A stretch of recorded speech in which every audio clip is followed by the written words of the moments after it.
바로 또 이어서 가보겠습니다. 자, 이번에는 PCRZ00D님께서 남겨주신 종목인데 차량용 반도체 하는 해성DS죠. 최근에 급격한 주가 상승 보여줬습니다. 오늘 매수를 하셨다고 전해주셨네요. 오늘 내리길래 35,800원에 진입을 했는데 보유해도 될까요? 20% 갖고 계십니다. 해성DS 상당히 좀 높아진 가격에서 지금 접근을 하셨는데, 자, 해성DS 알아보겠습니다. 자, 김덕호 FA님, 해성DS 오늘 내려가면서 35,800원에 진입을 하셨다고 하네요. 이거 보유할까요? 20% 갖고 계신데요. 보유할지 지금 접근해도 괜찮은 종목일지 좀 봐주시죠.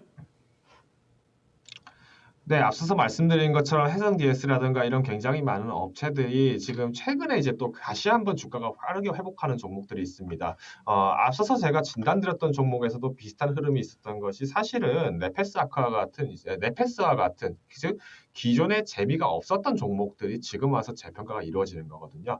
아까 제가 첫 번째 종목으로 진단드렸던 네페스 함께 보시고 다시 한번 해성DS 차트를 보고 가겠습니다. 네페스 같은 경우도 마찬가지로 지난 3월 팬데믹 이후부터 사실상 주가 회복이 거의 없었습니다. 그렇기 때문에 오히려 이 종목들을 최근 들어서 경기 회복과 함께 그리고 슈퍼사이클 기대감과 삼성전자의 현지의 전진기지 구축 이런 이슈들이 나오게 되면서 결국은 주가가 빠르게 회복이 된 것은 사실입니다. 자, 그러면 마찬가지로 해성DS도 한번 보고 가겠습니다. 해성DS도 실제로 차트가 보시면은 팬데믹 사태 이후에 주가가 회복되기가 굉장히 어려웠습니다. 보시는 것처럼 지난 8월부터는 또 한번 2차 팬데믹, 즉 이제 광복절 집회로부터 시작되었던 2차 확산이 커지게 되면서 주가가 조정을 받으면서 팬데믹 이전 때 수준으로 다시 한번 떨어졌었고 여기에 또 10월부터 해서는 또 할로윈 이후부터 본격적으로 또 3차 확산이 또 커지게 되다 보니까 주가가 조정이 나타났다는 겁니다. 즉 우리가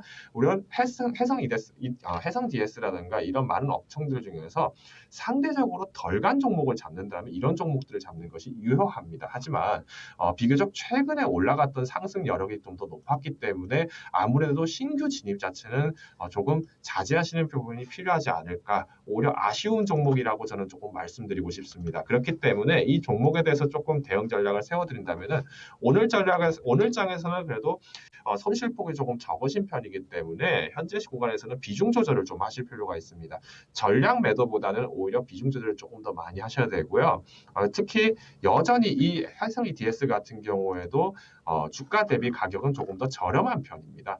보시는 것처럼 지난 분기 실적이 굉장히 코로나가 있었는가라고 물어볼 정도로 탄탄하게 실적들을 잘 잡아갔던 종목이었던 만큼에 반면에 ROE 지수라든가 아니면은 ROE 지수는 또 건전하게 나왔습니다. 그만큼 실적이 있기 때문에 주가가 다만 늦게 갔었을 뿐이고 그 늦었던 시점이 이번 조정장에서 직전까지의 주가 흐름이 빨랐다는 점. 그래서 오늘 장에서만큼은 비중 조절이 조금 필요하지 않을까라는 말씀을 조금 조심스럽게 드리면서 2에서 5% 사이에 있는 비중의 조절을 좀 하시는 걸 권고드리겠고요. 이후에는 조금 더 홀딩 전략을 취해보실 필요가 있지 않을까. 다만 어디까지나 손절 구간을 조금 더 우려를 하시는 것 같아서 말씀드린다면은 저는 32,000원 선에서 주가가 과감한 조정이 한 번 더 일어났을 경우 이때는 좀 빠져나오셨다가 다시 한번 해성DS와 같이 앞서서 소개드린 것처럼 저평가 섹터, 그러니까 즉 저평가 섹터 내에서의 저평가 종목으로 전환해 보시는 것도 한번 권고드리도록 하겠습니다.